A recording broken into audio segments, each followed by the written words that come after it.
पश्चिम बंगाल के अंदर कल चुनाव होने वाला है। पहले चरण का मतदान कल पश्चिम बंगाल में होगा, लेकिन पश्चिम बंगाल से जो तस्वीरें निकल करके सामने आ रही है वो अपने आप में बहुत हैरान कर देने वाली है। सबसे पहले आप जरा ये तस्वीर देखिए। इस तरीके की बख्तर बंद गाड़ियां आपने किस किस चुनाव के अंदर देखी है? बताइए जरा। अपने यादाश्त पर जोर दिए और अपने दिमाग पर जोर दे करके, अपनी यादाश्त पर जोर दे करके सोचने की कोशिश करिए कि इस तरह की तस्वीरें आपने किस किस चुनाव के अंदर देखी थी। और बात केवल इस एक गाड़ी की नहीं है, बात केवल इस एक वीडियो की नहीं है। तकरीबन 2.5 लाख, पहले चरण के मतदान के लिए 2.5 लाख फोर्स वो लगाई हुई है। पश्चिम बंगाल के अंदर 1.25 लाख के करीब पहले से फोर्स है। 80,000 के करीब पश्चिम बंगाल की पुलिस है। तकरीबन 37,000 के करीब कोलकाता की पुलिस है। और उसके अलावा इस वक्त में 2.5 लाख सैनिक किसी न किसी फोर्सेस के वो इस वक्त में पश्चिम बंगाल में तैनात है। और पश्चिम बंगाल का चुनाव इस बार देश का अपने आप में एक अलग ही और एक अनोखे तरीके का चुनाव होने जा रहा है। इस वक्त में जो चीजें चल रही हैं सोशल मीडिया पर वो मैं आपको बता रहा हूं। पश्चिम बंगाल में जिस तरीके से इतनी फोर्स तैनात कर दी गई है, इसके बाद में विपक्ष के नेता, बहुत सारे पत्रकार, बहुत सारे बुद्धिजीवी ये सवाल खड़ा कर रहे हैं कि क्या फोर्स के सहारे, सेना के सहारे बीजेपी चुनाव जीतने जा रही है। 90 लाख वोट वो पहले काट दिए गए, हटा दिए गए, और अब जो है वो आप इस तरीके से लोगों को भयभीत करके चुनाव जीतना चाहते हैं। प्रशांत भूषण, कपिल सिब्बल, कई नेताओं ने जो है ये कहा है, कई वकीलों ने, सुप्रीम कोर्ट के वकीलों ने इस पर जो है वो अपनी टिप्पणी दी है। सवाल ये है कि साहब पश्चिम बंगाल का चुनाव हो रहा है या पश्चिम बंगाल में क्या हो रहा है? पश्चिम बंगाल को लेकर के और चुनाव आयोग को लेकर के अगर आप देखें तो बहुत सारी बातें हुई। आपको याद होगा पश्चिम बंगाल के चुनाव को लेकर के एक ऐसी बातचीत निकल करके सामने आई जिस पर यकीन नहीं किया जा सकता। पश्चिम बंगाल का प्रतिनिधिमंडल वो ज्ञानेश कुमार साहब से मिलने के लिए गया। उन्होंने जैसा बताया टीएमसी के प्रतिनिधिमंडल ने, उन्होंने कहा कि हम ज्ञानेश कुमार साहब से मिलने के लिए गए, अपनी शिकायतें, अपने तरफ से जो बातें थी वो कहने के लिए गए, और उन्होंने कहा गेट आउट, निकल जाओ यहां से। ये उनकी तरफ से कहा गया। मतलब अब क्या ही कहा जाए। और ऐसे में जो फोर्स निकल करके सामने आ रही है वो बड़ी ही हैरान कर देने वाली है। ये जो जिस तरीके की फोर्स उतरी है मैदान पर, ये अपने आप में बहुत अलग है इस बार के चुनाव में। मैं आपको जानकारी देता हूं, उससे पहले आपको कपिल सिब्बल का ये बयान बता देता हूं। कपिल सिब्बल ने कहा कि पश्चिम बंगाल में 100 लोगों पर एक सीआरपीएफ का जवान तैनात है। ऐसा लग रहा है यहां बीजेपी चुनाव नहीं लड़ रही है, बल्कि चुनाव आयोग और सीएपीएफ चुनाव लड़ रही है। देश के इतिहास में कभी ऐसा नहीं हुआ। कपिल सिब्बल सुप्रीम कोर्ट के न केवल वकील हैं, बल्कि उसके साथ साथ राज्यसभा के सांसद हैं। और आप सब जानते हैं कि कपिल सिब्बल मंझे हुए और बहुत पुराने नेता हैं। और कपिल सिब्बल कह रहे हैं कि देश के इतिहास में कभी ऐसा चुनाव देखने को नहीं मिला। इसके साथ में आप देखिए प्रशांत भूषण, उन्होंने कुछ देर पहले ही ट्वीट किया है। और प्रशांत भूषण उन्होंने ट्वीट करके कहा है कि इस चुनाव में भाजपा ने सब कुछ झोंक दिया है। इलेक्शन कमीशन पूरी तरह से भाजपा के पक्ष में उतर आई है। हजारों ऑब्जर्वर वो बाहर से बुलाए गए हैं। लाखों आर्म्ड फोर्स वो पश्चिम बंगाल में बाहर से बुलाई गई है। इलेक्शन कमीशन ने 90 लाख लोगों के वोट वो वोटर लिस्ट से हटा दिए, लेकिन फिर भी बंगाल के लोग बंगाल को बचाएंगे। अब ये जो है वो बहुत बड़ा सवाल है। 90 लाख वोट वो कम नहीं होते हैं। और अगर आपको ऐसा लग रहा है कि प्रशांत भूषण या फिर कपिल सिब्बल ये क्या सरकार के पक्ष में, बीजेपी के पक्ष में वाहवाही थोड़ी ना करेंगे, ये तो सरकार की आलोचना ही करेंगे। तो मैं आपको जरा ये स्क्रीनशॉट दिखाता हूं। ये आज तक चैनल पर मैं एक वीडियो देख रहा था और इसमें श्वेता सिंह जो है वो जाकर के ग्राउंड पर वो पूछती हैं, लोगों के बीच में थोड़ा सा चली गई। तो एक लड़का जो है वो कहता है कि मेरा नाम वो वोटर लिस्ट में है, लेकिन मेरी माँ का नाम नहीं है, मेरे पिता का नाम नहीं है, मेरे भाई का नाम नहीं है, मेरी भाभी का नाम भी नहीं है, सिर्फ मेरा नाम है। तो उसने कहा कि मैं क्या ऊपर से आसमान से उड़ करके गिर गया यहां पर, मैं क्या हेलीकॉप्टर से उड़ करके आ गया सीधे चुनाव आयोग के पास में और बाकी मेरे परिवार में कोई भी नहीं? यह सबसे बड़ा सवाल है। और 90 लाख वोटर, क्या वो जेन्युइन वोटर हैं?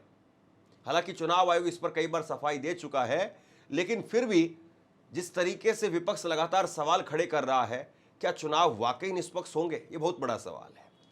अब देखिए, जो तस्वीर मैंने आपको दिखाई थी सेना को लेकर के, आंकड़े मैं आपको दिखाऊं, 2.5 लाख सैनिकों के आंकड़े, उससे पहले कुछ प्रतिक्रियाएं आपको दिखाता हूं। पत्रकार मुकेश कुमार ने लिखा है कि बंगाल में चुनाव लूटने के लिए अर्धसैन्य बल उतार दिए गए हैं। चुनाव आयोग इस बार ममता बनर्जी का किला ध्वस्त करके मानेगा। क्या बंगाल के मतदाता इससे भयभीत होकर के घर बैठ जाएंगे या चुनौती देते हुए वोट डालने निकलेंगे?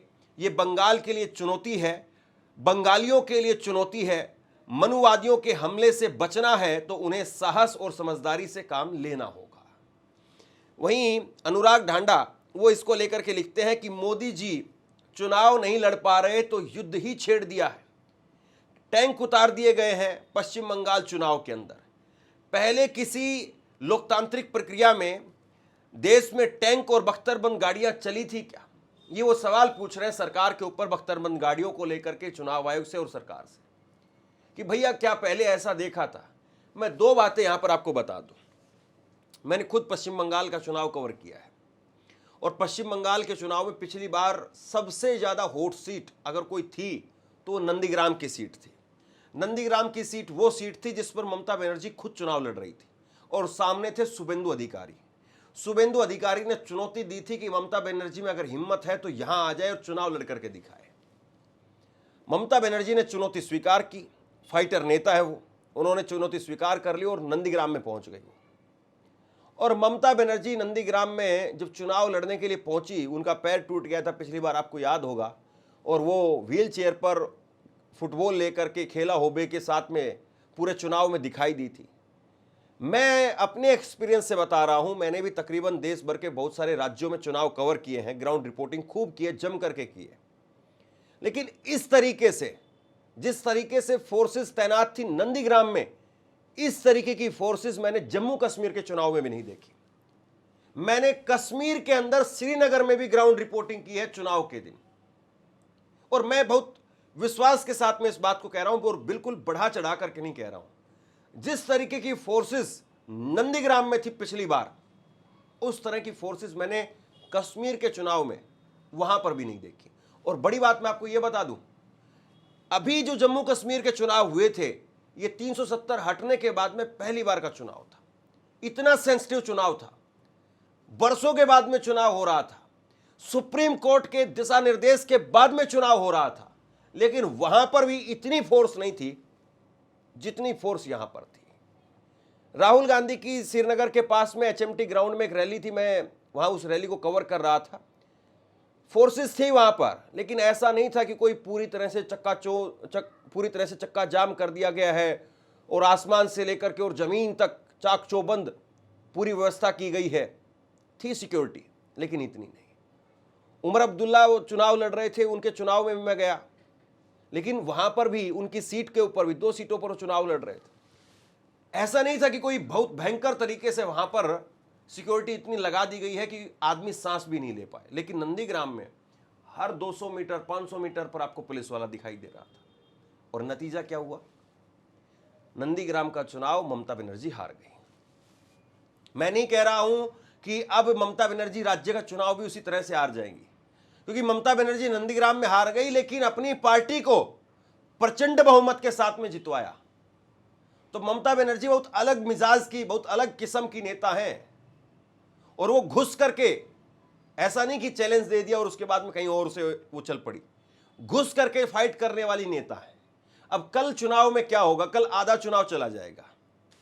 पिछली बार का जो चुनाव हुआ था 2021 का चुनाव, 8 अलग अलग चरणों में चुनाव हो रहा था।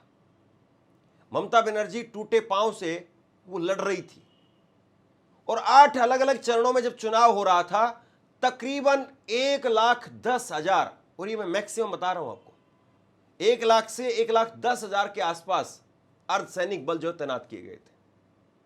और इस बार ये आंकड़े मैं आपको तथ्यों के साथ में बता रहा हूं, इस बार जो तैनाती हुई है वो तैनाती तकरीबन 2.5 लाख हुई है। और ये जो 2.5 लाख की जो तैनाती है, बताया ये जा रहा है, कहा ये जा रहा है, जो रिपोर्ट्स आ रही हैं, ये पहले चरण के लिए हो रही है। पहले चरण के चुनाव के लिए 2.5 लाख सिक्योरिटी फोर्सेस जो है वहां पर तैनात कर दी गई है। इसके अलावा इतिहास में पहली बार ऐसा हो रहा है कि जब किसी राज्य के चुनाव के लिए सभी बलों के डीजी, डायरेक्टर जनरल, यानी उस फोर्स का सबसे बड़ा अधिकारी वो जमीन पर है साहब। मैं एक बड़ा रोचक आपको दिलचस्प वाकया बताता हूं। पिछली बार नंदीग्राम में हम चुनाव कवर कर रहे थे। नंदीग्राम में कम से कम 15-20 किलोमीटर, मतलब एक विधानसभा वैसे तो बहुत बड़ी होती है, लेकिन पर्टिकुलर नंदीग्राम के अंदर अंदर शहर के अंदर मैं आपको बता रहा हूं, वैसे नंदीग्राम कोई बहुत शहरी सीट नहीं है, वहां पर 15-20 किलोमीटर के जो होटल थे हमने सब छान मारे, कहीं पर होटल नहीं मिल रहा था साहब, कहीं पर भी। यानी सारे होटल वो सिक्योरिटी फोर्सेस ने ले लिए थे, भाजपा के नेताओं ने ले लिए थे। इतनी सिक्योरिटी वहां पर और इतने लोग वहां पर, बाहरी और वहां के जितने भी लोग होते हैं।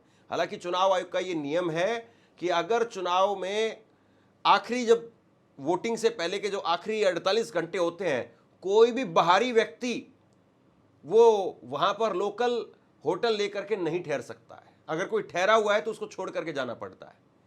उसमें पत्रकारों को छूट होती है, उसमें सिक्योरिटी फोर्सेस को छूट होती है, उसमें चुनाव में जिनकी ड्यूटी लगी हुई होती है उनको छूट होती है। उसके अलावा जितने भी कार्यकर्ता होते हैं, जिस भी पार्टी के होते हैं, पर्टिकुलर उस जिले का अगर कोई व्यक्ति है तो वो ठहर सकता है, उसके अलावा सबको जाना पड़ता है। लेकिन उसके बावजूद हमें होटल नहीं मिले। रात के 3 बज गए, हमें घूमते घूमते होटल नहीं मिले। नौबत ये आ गई थी कि भैया चटाई डाल करके सोना पड़ेगा, और पूरे दिन अगले दिन ये पता था कि रिपोर्टिंग करनी है। तो कुल मिलाकर के उस चुनाव में भी ममता बनर्जी ने अपना परचम लहराया। उस चुनाव में ममता बनर्जी टूटी टांग से बीजेपी के खिलाफ लड़ गई, और उस चुनाव में नरेंद्र मोदी पूरे एक तरीके से आप यूँ कहिए कि अपनी लहर में थे, दीदी ओ दीदी वाली लहर थी उनकी।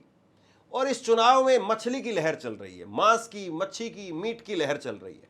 भाजपा के नेता गाजे बाजे के साथ में जाकर के कह रहे हैं कि हम मछली खाएंगे, कोई दिक्कत नहीं है। आप जरा देखिए हिमंता बिस्वा शर्मा, कल मैंने आपको खबर दिखाई थी, कल खबर दिखाई थी मैंने, अनुराग ठाकुर मंगलवार के दिन मछली खा रहे थे, किसी की भावनाएं आहत नहीं हुई।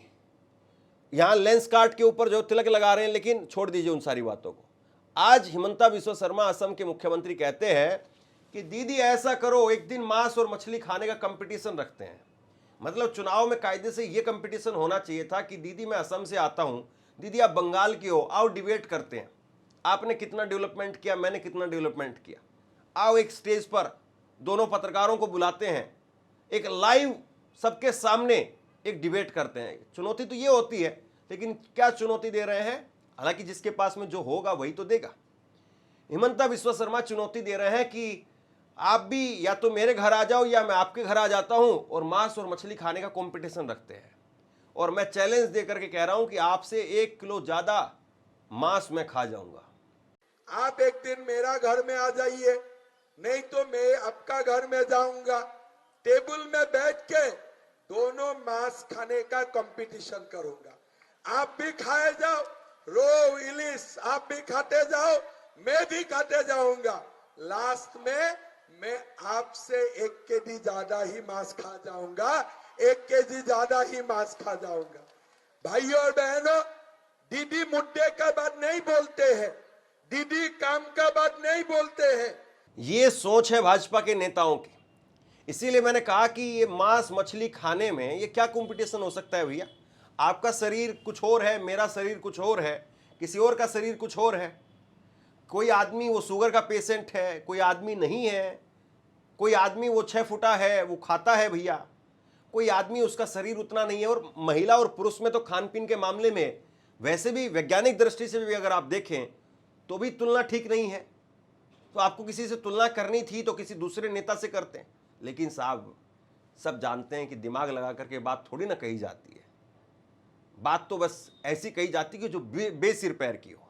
इन्होंने बोला ही 1 किलो इसलिए है ताकि वो हेडलाइन बन जाए कि ममता बनर्जी को चुनौती दी, हिमंता बिस्वा शर्मा ने 1 किलो ज्यादा मांस खा जाऊंगा, वो हेडलाइन बनाने के लिए उन्होंने बोला है। वो खुद खाते होंगे नहीं खाते होंगे उसका भी कहा नहीं जा सकता है, लेकिन चुनाव में ये चल रहा है। बीजेपी योगी आदित्यनाथ वहां पर पहुंचे हैं तो योगी आदित्यनाथ कह रहे हैं कि यूपी में सड़क पर नमाज नहीं होती है। 2 दिन पहले ये साहब कह रहे थे कि स्वामी विवेकानंद ने कहा कि तुम मुझे खून दो मैं तुम्हें आजादी दूंगा। स्वामी विवेकानंद ने कहा था तुम मुझे खून दो मैं तुम्हें आजादी दूंगा। और अब जो है ये कह रहे हैं कि भैया उत्तर प्रदेश के अंदर सड़क पर नमाज नहीं होती है। यूपी में सड़कों पे नमाज नहीं पढ़ी जाती है। यूपी में मस्जिदों से अजान की आवाज नहीं आती है। यूपी में तो एक ही नारा गूंजता है, न गौ माता को कटने देंगे न हिंदुओं को बंटने देंगे। कल चुनाव होना है, बहुत महत्वपूर्ण चुनाव है और इस चुनाव के लिए कल 23 अप्रैल को 152 सीटों के ऊपर वोट डाले जाएंगे। 50,000 बूथ है और कल का चुनाव एक तरीके से आप यूं कहिए कि राज्य की दशा और दिशा तय कर देगा। लेकिन बंगाल को तय करना है। वैसे बंगाल हमेशा से बहुत सारे मामलों में अग्रणी रहा है, देश को राह दिखाने वाला रहा है। और बंगाल का जो वोटर होता है वो बहुत बहादुर है साहब, डरता तो नहीं है वो। 80, 82, 85, 95% तक वोटिंग होती है बंगाल के अंदर। सुबह सुबह धारदार तरीके से लाइन लग जाती, कतार लग जाती है वहां पर, ताबड़तोड़ लाइन दिखाई देती है महिलाओं की, पुरुषों की। तो कल बंगाल में क्या होगा देखने वाली बात ये है, खेला हो बे या इस बार ममता बनर्जी का सुपड़ा साफ हो बे। आप बताइए आप क्या सोचते हैं, नीचे कमेंट सेक्शन में लिख करके जरूर बताइए। इस खबर को शेयर कीजिए और इसी तरह की तमाम खबरों के लिए चैनल को सब्सक्राइब जरूर कीजिए। शुक्रिया, थैंक यू। आपसे कुछ कहना चाहता हूं। आज के वक्त में पत्रकारिता करना कितना मुश्किल काम है, लेकिन अगर ऐसे में भी कोई आपकी खबर दिखा रहा है, कोई आपके मुद्दे पर बात कर रहा है, तो आपको भी उसका साथ देना चाहिए।